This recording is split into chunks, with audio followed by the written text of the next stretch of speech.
She lived by a river in the Malaysian rainforest. Minah Anggung, a Temuan from a little-known indigenous tribe of hunters and gatherers residing in the heart of the Malay Peninsula. She married a tribal chief who taught her the healing songs of her ancestors. Minah kept these songs alive with a passion that inspired other musicians to record them. This documentary is a tribute to a remarkable woman.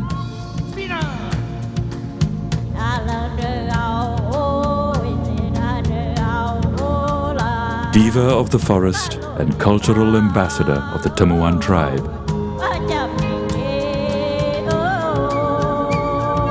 She performed at the country's biggest stadium and was introduced to millions of television viewers. But Minah's career as a rising star was short-lived. She died just 2 days before her group, Akar Umbi, was scheduled to begin work on their album.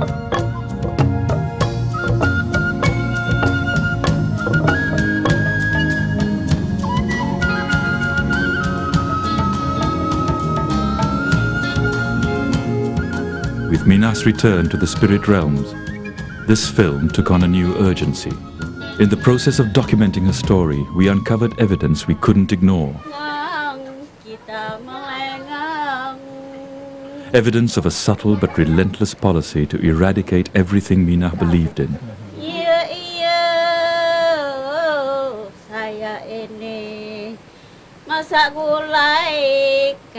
Everything she had lived for.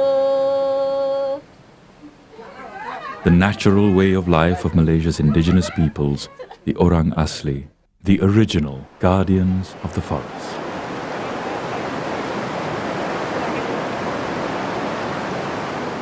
Indah, Minah's younger sister, and Kung, her daughter's best friend, were both born and raised in this rainforest, which has always provided their every need. Land is sacred to the Orang Asli. It is the flesh of their ancestors, the root of their culture, their never-empty larder, and their home.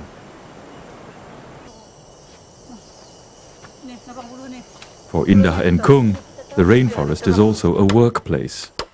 Harvesting bamboo in the wild splendor of raw nature isn't easy. But Indah, like her ancestors, believes her people were placed here to enjoy the bounty of the forest. I'm much happier in the jungle. It's too hot in town and I never went to school, so I don't understand it. I understand everything about the forest. Collecting this, gathering that. Working in the forest is what I understand. Indah's brother, Utat, is a simple, gentle man leading a simple, gentle life in the forest he loves. A master of the natural environment, but totally unschooled in the ways of the modern world, Utat farms and forages for the day's meal. Some days he takes the youngsters with him on his forays. They are also in search of bamboo.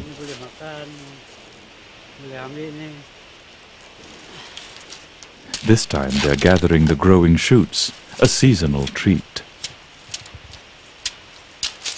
There's an art to harvesting and cooking bamboo shoots, which Utat learned from his parents and grandparents, and which he gladly passes on. Orang Asli believe the land is sacred and belongs to God. But as guardians, they belong to the land. The tribe assumes a collective responsibility to maintain the land for themselves and for posterity.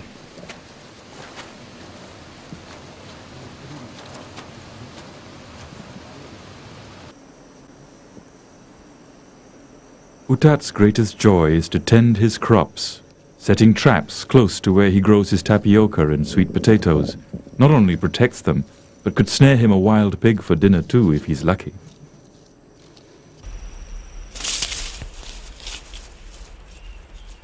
Utat spends the greater part of the day roaming around the fertile orchards he inherited from his ancestors. He looks poor, but he's actually quite wealthy. The rich bounty of the jungle is his savings bank. Planting fruit trees is how Utat invests for the future. He won't be alive when this durian seedling fruits.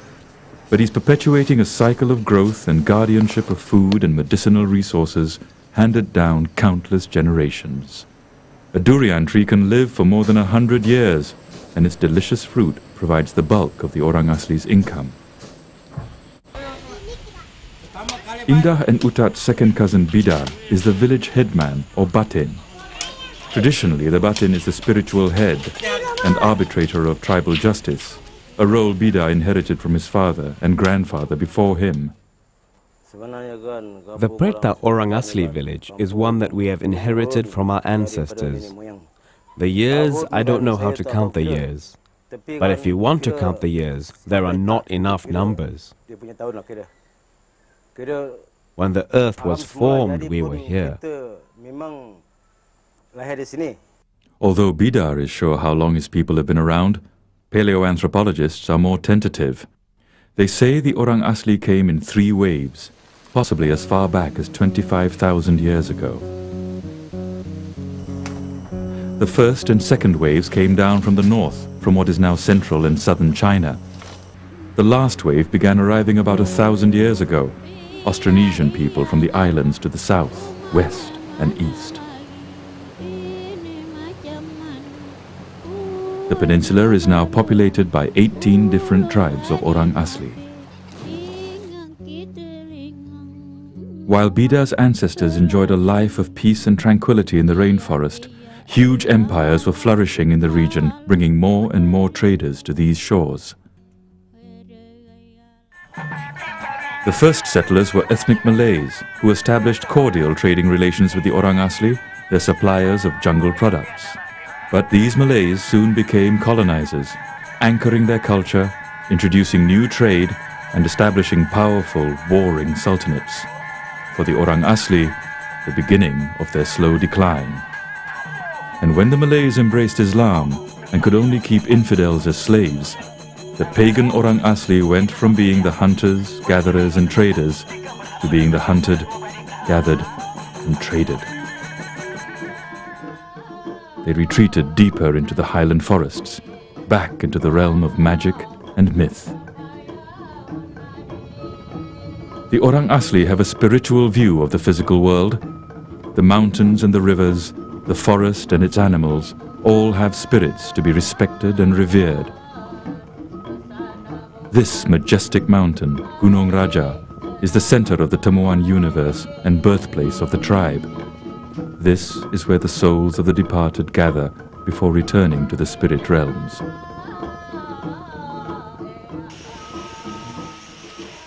The Orang Asli believe in the elven folk. They call them Orang Halus, the invisible people. Some of them possess an unearthly beauty, say the Temuan elders. We call them Lang Sui, sirens of the forest. They captivate you and they entice you to their home, to their dimension. They charm, tease and seduce you till you find yourself married to them, just like that, just like we've gone mad.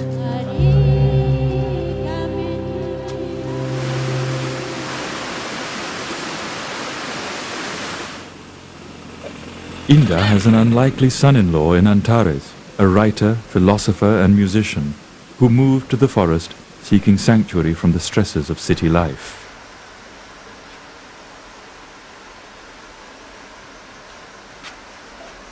Antares now lives in a verdant valley just upstream of the Asli village, with his Temuan wife Anura and their son Ahau.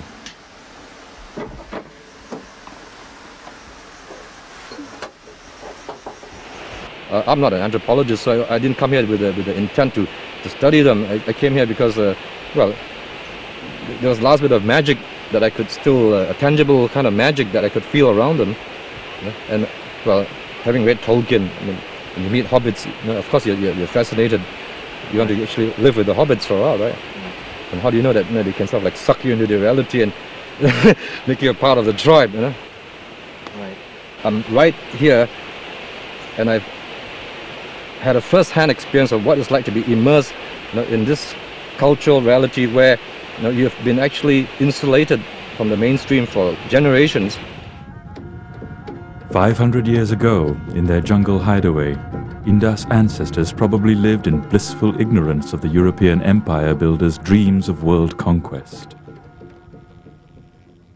Did they hear rumors of tall, bearded foreigners from faraway Portugal arriving in Malacca, the most powerful of the Malay sultanates? Were they at all surprised when the Portuguese captured the thriving port and made it their stronghold for 130 years? And did they care when the Dutch ousted the Portuguese colonizers and set up their own administration? Did they approve when the Dutch negotiated a deal that delivered Malacca into the hands of the ultimate European empire builders, the British? But the British weren't satisfied with Malacca alone. They had their eyes on what the interior had to offer. These were exciting times for swashbuckling young fortune hunters from the British East India Company and the Colonial Office. Their takeover strategy was to provide naval and military support to the Malay sultans against rival chieftains in exchange for rights to mine for tin. There was money to be made, work to be done, and much labor to be recruited.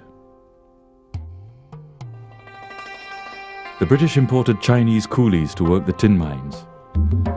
Here, in the wild west of the Far East, perseverance and ruthless ambition paid off handsomely. Adapt, save and invest became the philosophy. Wealth and respect were the rewards. Rubber was the next money spinner, and ads like this enticed many a British pioneer to travel halfway across the globe. Hundreds of thousands of rubber trees were planted, and thousands of workers from India were brought in to tap them. Their insatiable lust for tin saw the British heading into Orang Asli country, where they established settlements close to the mines. This town, Kuala Kubu Baru, owes its roots to that period of history. It was the British administrative hub for mining operations in the area. The town's first magistrate and tax collector was a young man named Cecil Ranking. He's fondly remembered by the Pertak Orang Asli. Their ancestors even wrote a song about him. The song doesn't glorify him for ending slavery, which he did, nor does it mark his death. He was drowned in a devastating flood, which the Orang Asli say was caused by the vengeful spirit of a white crocodile Ranking shot dead.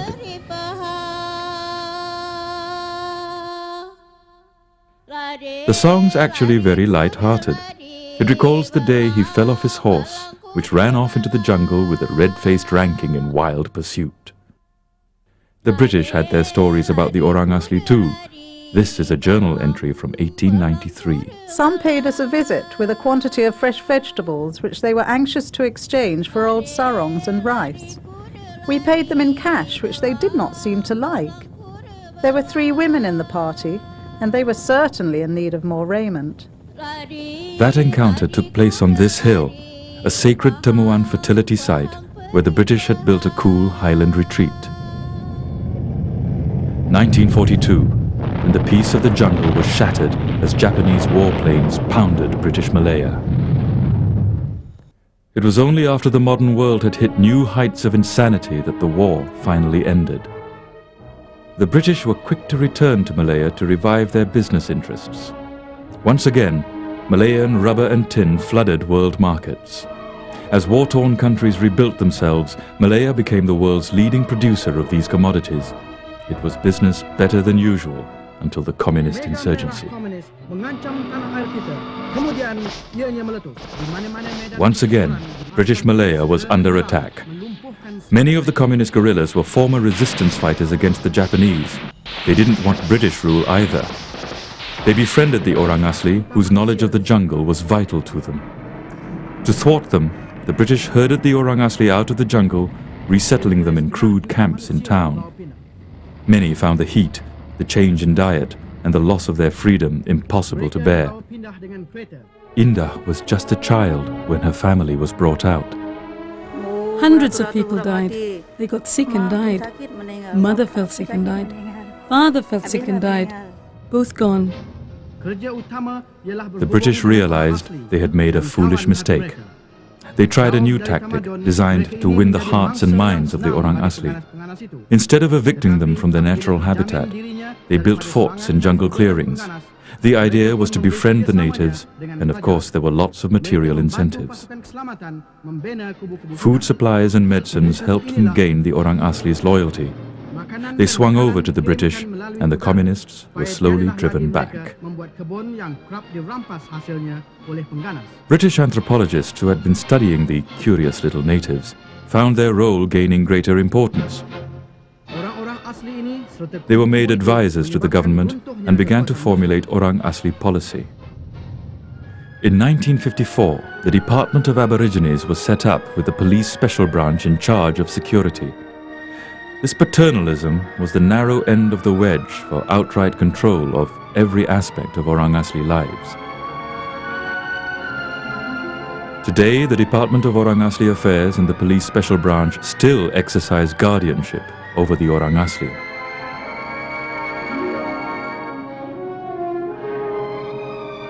Having dealt with the natives, the British now had to contend with rising Malay nationalism.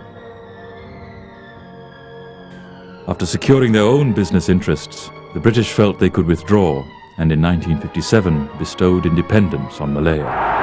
Merdeka! Merdeka! Merdeka!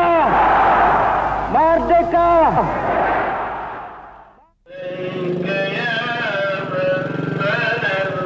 The Malaya they left behind was now a multiracial collage of communities, divided by ancestry and religion, brought together by British commercial interests, and held together by only the vaguest notion of a common destiny. From the smallest neighborhood shop to the largest city company, the Chinese and the British dominated the economy.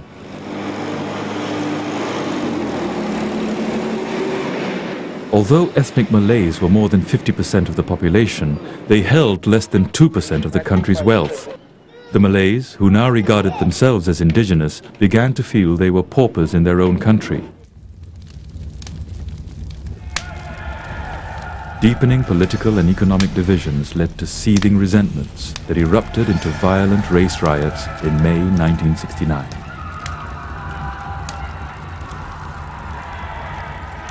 The following year, the Malaysian government formulated an economic plan aimed at transferring more of the country's wealth into the hands of the Malays through preferential policies. They spent billions. The Malays were given generous allocations of land, money, and educational opportunities. Within a single generation, a confident, prosperous new Malay middle class had emerged. But the truly indigenous people did not benefit from this policy. 80% of them still live below the poverty line. Dr. Colin Nicholas is the founder of the Centre for Orang Asli Concerns. The Malaysian sociologist has spent years immersed in issues affecting the indigenous tribes. Politically, they were a very small community. Not only were they a small community, half a percent of the national population, they were dispersed in different communities with different languages, different cultures. They were not united. So, being disaggregated, they were easily dominated, and left alone.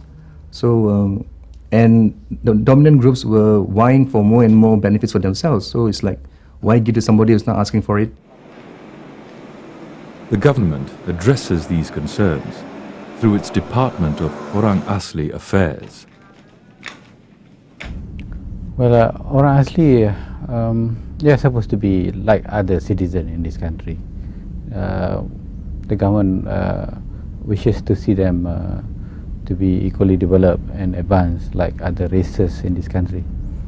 But their physical location in this country poses problems for them to be equally advanced.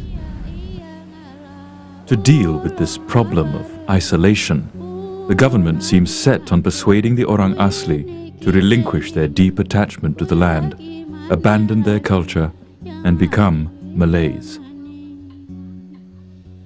In real terms, in terms of policy, you'll find that there is an active program of Islamization among the Orang Asli, again with a view to changing their culture to integrate or to assimilate with the Malay sector of society.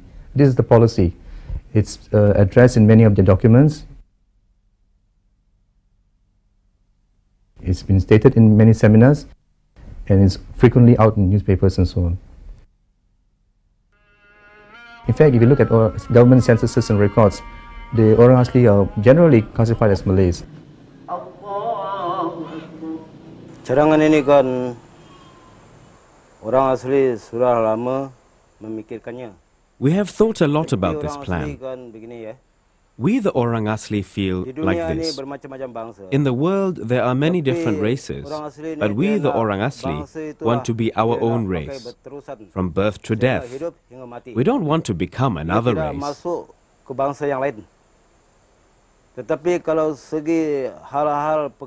We would like to participate in government work programs, but their religious program we don't want. We want to follow our God in this world. But examples of assimilation are right here in Bida's village.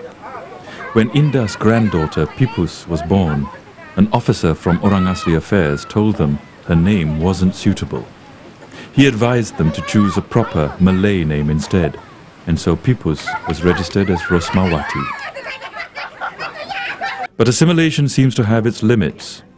After more than 40 years, there are no Orang Asli in senior positions in their own department. We are encouraging, more Orang Asli to apply, but very few apply. The normal recruitment process is advertisement and application, interview, and then there's a decision. And these positions are not many. So once it's done, it's filled, then there's no more opening, unless there's a future reorganization, upgrading, whatever, and then there'll be opening for them.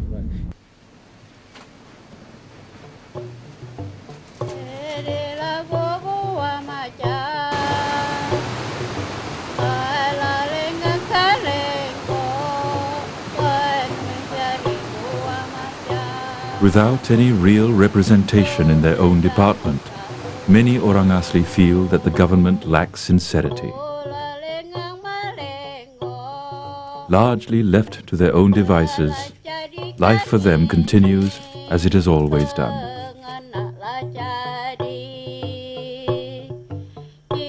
Ada jabatan orang asli sehingga ini. Kita orang rasa tidak puas hati. We have never been satisfied with the Orang Asli department. Their help is never consistent, always erratic. There is always talk about projects to help the Orang Asli, but it's all talk. The help never comes in full, right? That's my opinion, the opinion of the headman of Pertak. Bida's opinion is understandable. Only 46% of Orang Asli have piped water, and only 36% have electricity. Life is pretty basic. Yet there are power and phone lines in this Malay village. But when Bida asked to have the electricity supply extended 200 meters up the road to his village, he was told it would be too expensive. With electricity, if we had it, firstly, it would be for the school children when they read their books at night.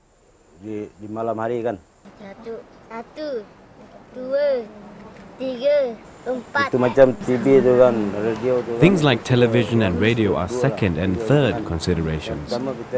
Most importantly, we want the children to be able to read in bright light. When they read with oil lamps, they ruin their eyes. The bulk of the government funding are being allocated to the Ministry of Rural Development. So our arrangement with that ministry is to provide a list of requests by Orang Asli and details of their villages and distance and whatever particulars the ministry wishes to have.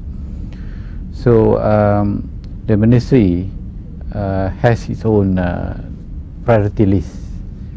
So we have to abide by the list provided by the ministry.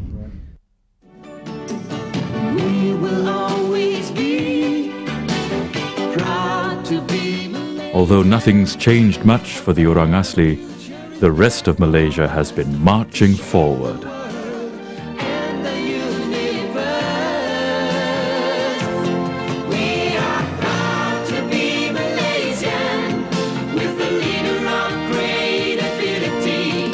There will always be peace and prosperity and respect of the world community. National pride is the driving force of Malaysia's remarkable economic expansion. From being just another struggling post-colonial nation, Malaysia now revels in its role as the standard bearer of the developing world. The tin mines and rubber plantations of the past have given way to cars, commerce, computer components, and a relentless consumerism.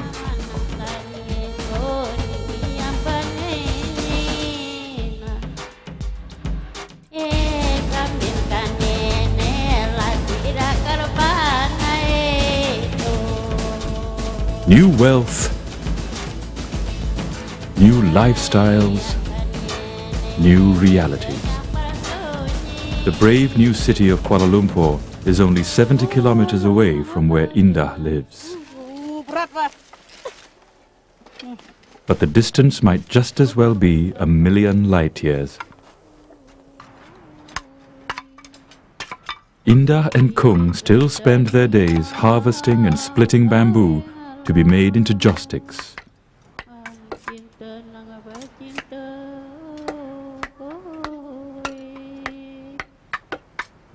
For their day's work, they will each earn $1.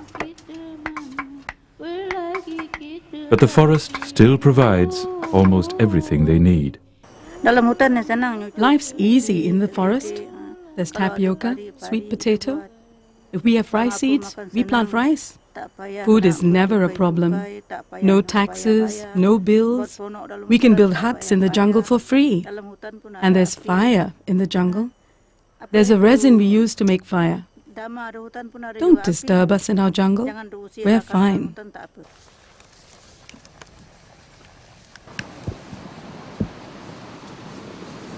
Sometimes the jungle turns up something extra special for the cooking pot.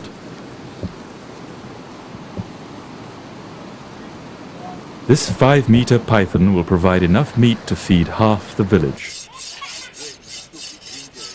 Gutting it is a skilled job. One slip of the knife and it's spoiled. For the children, it's a hands-on lesson.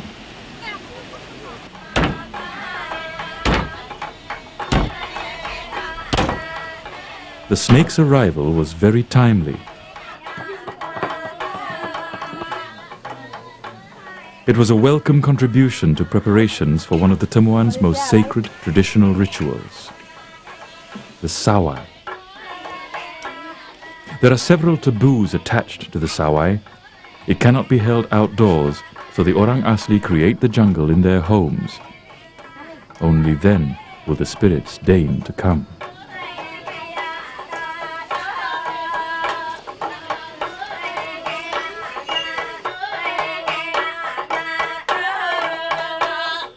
The sawai serves many purposes. It renews the contract of cooperation between man and nature, between the dead and the living, and it keeps the tribe's oral traditions alive.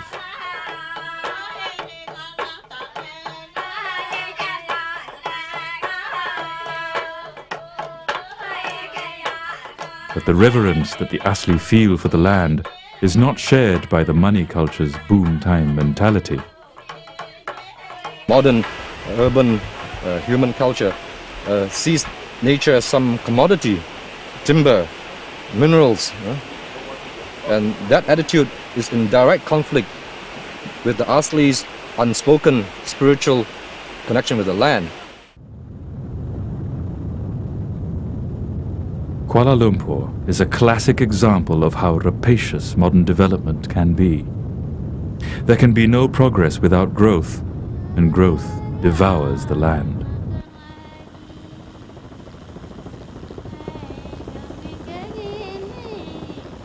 The Orang Asli's ancestral lands have become an extremely valuable resource for the needs of a modern world. Kuala Lumpur's new international airport covers 100 square kilometers of territory. A multi-billion-dollar symbol of Malaysia's ambition to be the air traffic hub of the region, it has already been a great financial success for those who designed and built it. For the Orang Asli community that used to occupy runway 1 and who were forced to relocate, it has been an unmitigated disaster. If we were Malay, Chinese or Indians, they would follow the rules of land payment. They have land titles.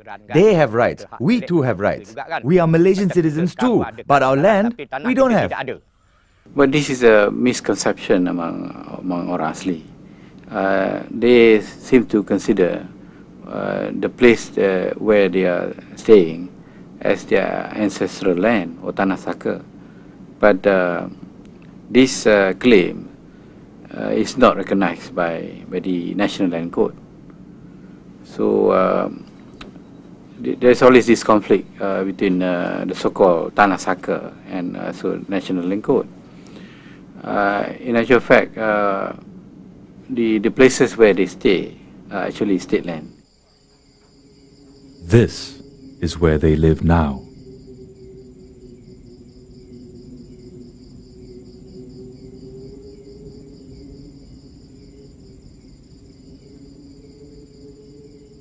Whenever there's a government move to take their land, the Orang Asli tend to ask for common for the market value of the land. But the operation of the law enables only Orang Asli to get the compensation based on what they have planted on the land, but not the actual land, the proper land. If you had no trees, you didn't get 1 cent. There were 3 or 4 people who didn't get 1 cent. They wept.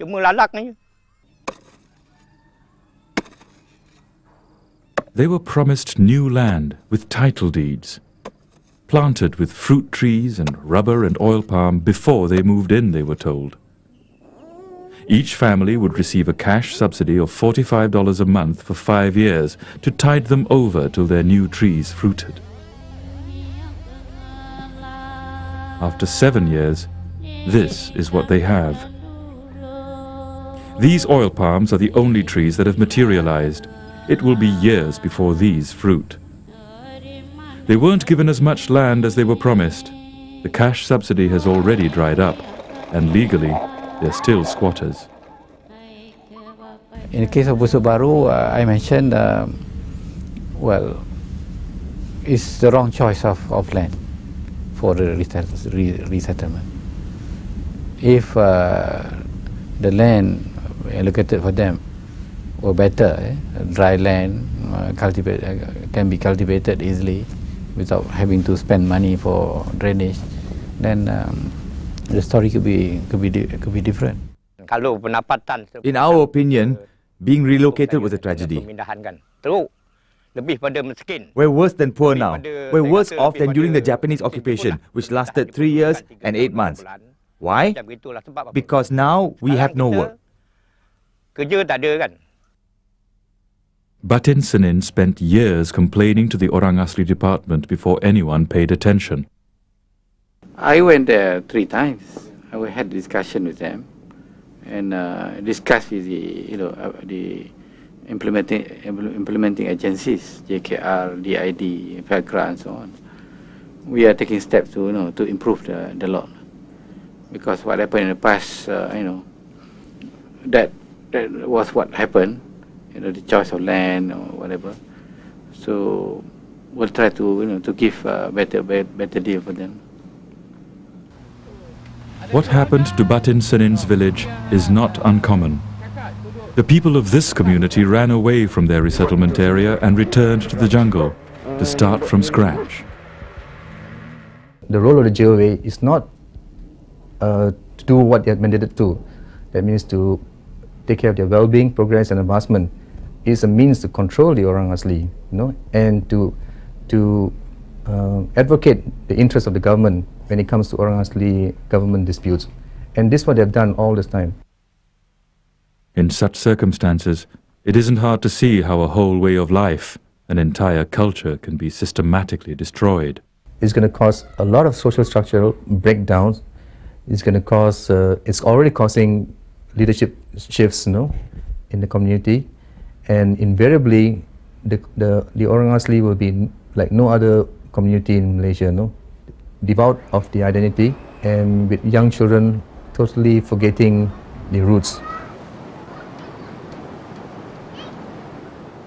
Historically and by experience, you know that from other communities in the world, Australian Aborigines, for example, Native Americans, whenever they've lost touch with the community, whenever they're unable to have a hook on their identity, there's a lot of social problems they encounter, including drink, especially drink. It all relates to not knowing who you are or where you come from. It's very important. I would call it genocide, but I guess it's too harsh a word. Ethnocide is more specific and not as harsh a description, but it is definitely killing them softly.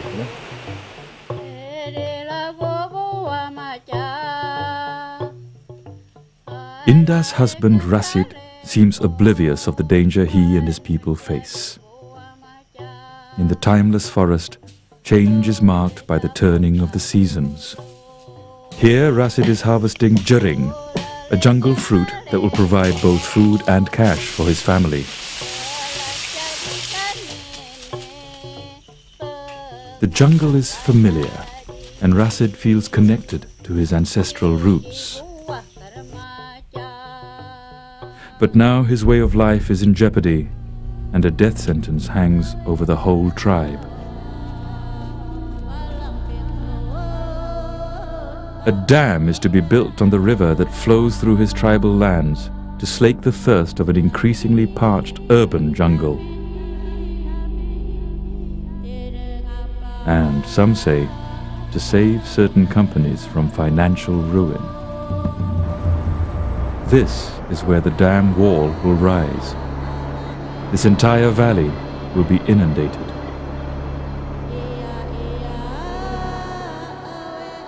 The dam wall will be 110 meters high, and the lake it spawns will flood 600 hectares of forest that now teems with wildlife. More than 20 species of which are on the endangered list.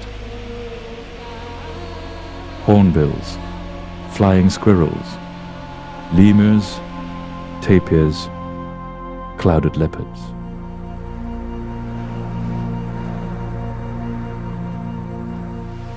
As news of the dam filtered down to the villagers and they realized that their homes were to be demolished and their ancestors' graves flooded out, they expressed their helpless rage. I say the government wants to suck our lifeblood. They're not looking after us. It's wrong for them to grab our homes. I don't want it. I speak the truth. I don't want to go to a different place. I speak truly. I don't want to leave. I will die here no matter what they do. I'm here and I will stay here.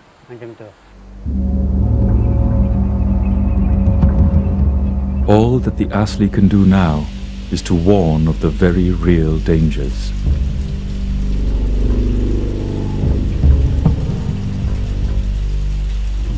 They get angry. Their anger is different. From above, like this, black clouds. It's going to rain. A strong wind comes, blown by them, till everything is finished. We hear boom, boom. That's it.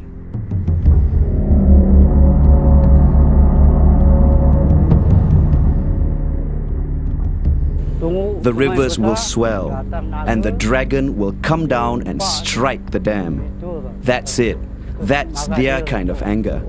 There will be nothing left when the dragon comes down.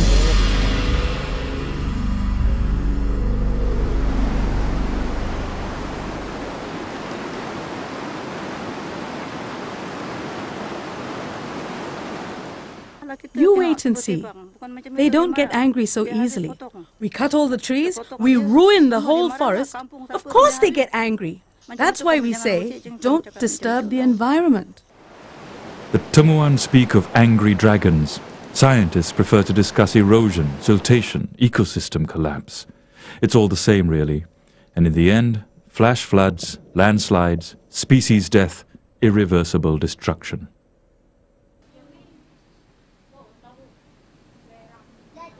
In the village, the Orang Asli have found an ally in Antares, who straddles both the mythological and the scientific realms. How much are we going to allow the administration, for example, to just use economic arguments, and not even good ones, to push through all kinds of projects that threaten the environment and threaten indigenous cultures? And when do enough people say, stop that, stop that, we can't really afford to do that anymore? Thousands of people come to the river every year. Some to cool off, relax, and spend an affordable day out with the family.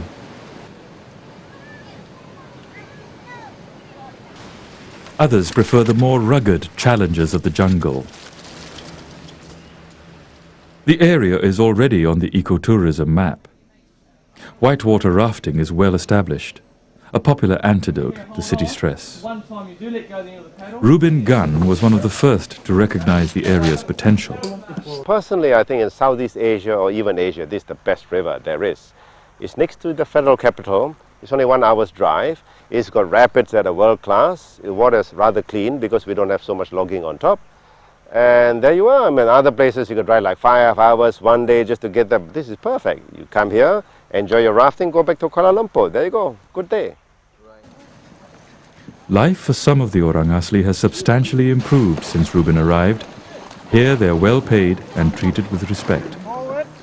Reuben employs the Orang Asli as river guides. Their innate knowledge and skills are crucial when navigating the wild rapids.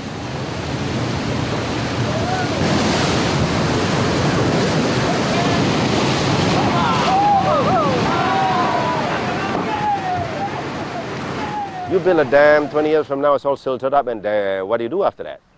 So it is not long term if you build a dam. You may call it water supply, whatever, that's pretty short-sighted. But ecotourism, if you leave it to run by itself, like Costa Rica, South Africa, Zambezi, those are long-term stuff. You can do it 100 years from now. Can't say the same for the dam, though. It's a shame. Angry citizens and environmental activists formed a powerful anti-dam coalition. The Selangor Dam is also going to be one of a string of very socially destructive and environmentally devastating projects in this country. The people will have to take a stand that we will not allow any more colonialism in this country in which the indigenous peoples are the victims. As far as the campaign is concerned, we call on the people, not only in the Klang Valley but in the whole country, to support this campaign because we think that this is the last straw. The coalition confronted the government and presented an alternative water strategy, but encountered nothing but bland excuses and outright dismissal. The Orang Asli warmed to these new guardians of the forest, who had become their de facto allies. As for their official protectors, the Department of Orang Asli Affairs, their hands seemed tied. Once the state has made its decision, it will become, after the event for us to enter. So we came in after the decision we made, and our role, as I mentioned earlier on, is to get the best package, the best deal.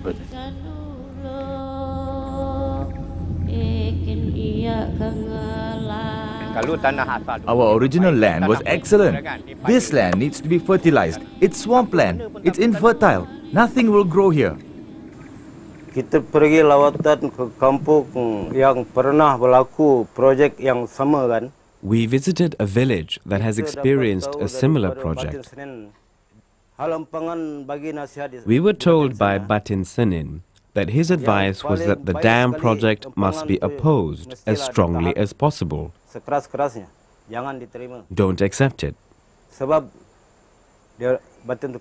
He put it this way: we have been hit, and I hope that you and Perta don't get hit like this. All their sweet promises are just sweet promises. What they say is lies. Using a donated computer, Antares has set up a website, taking the battle to the rest of the world. Rainforest protection groups, the people who are into saving the indigenous peoples. These people have become aware of our work, and they're networking, so that with enough people waking up and saying something, doing something, there is still a lot of hope.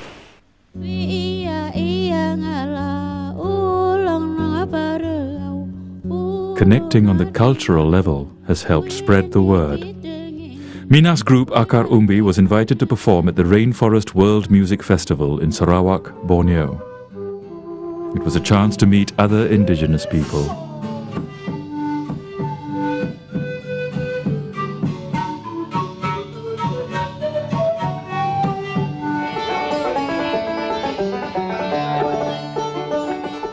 To know they are not alone in their struggle for freedom and dignity.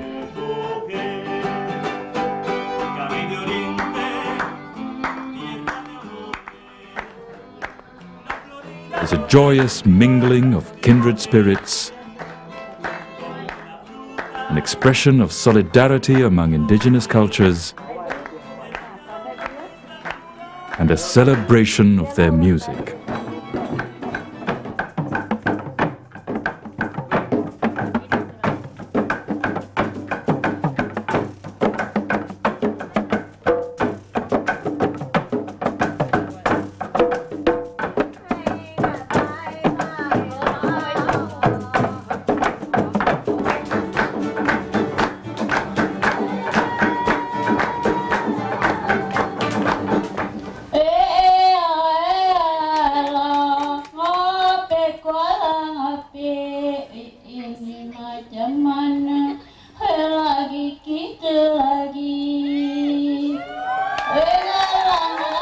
Once again, Mina's haunting voice sang the songs of her ancestors to a new world.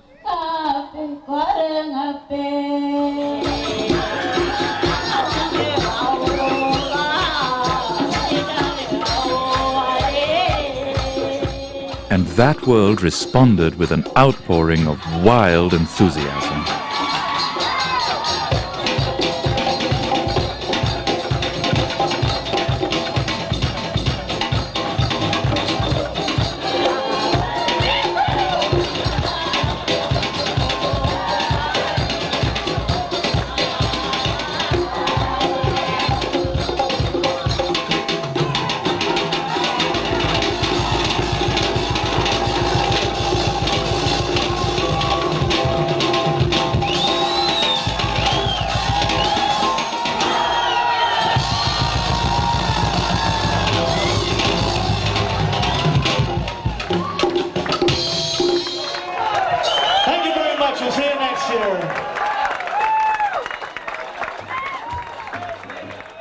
But for Mina, there wouldn't be a next year.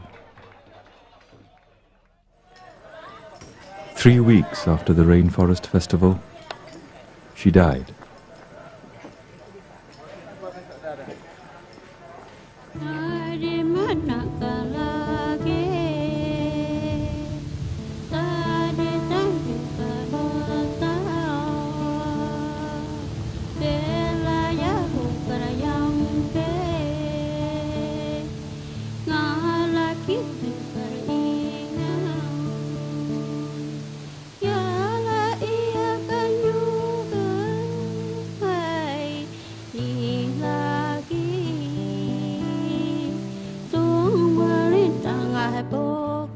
Mina Anggung would not live to see her trees felled, her ancestral lands drowned beneath rising dam waters, her family uprooted and displaced. For a lifelong guardian of the forest, that was perhaps a small mercy.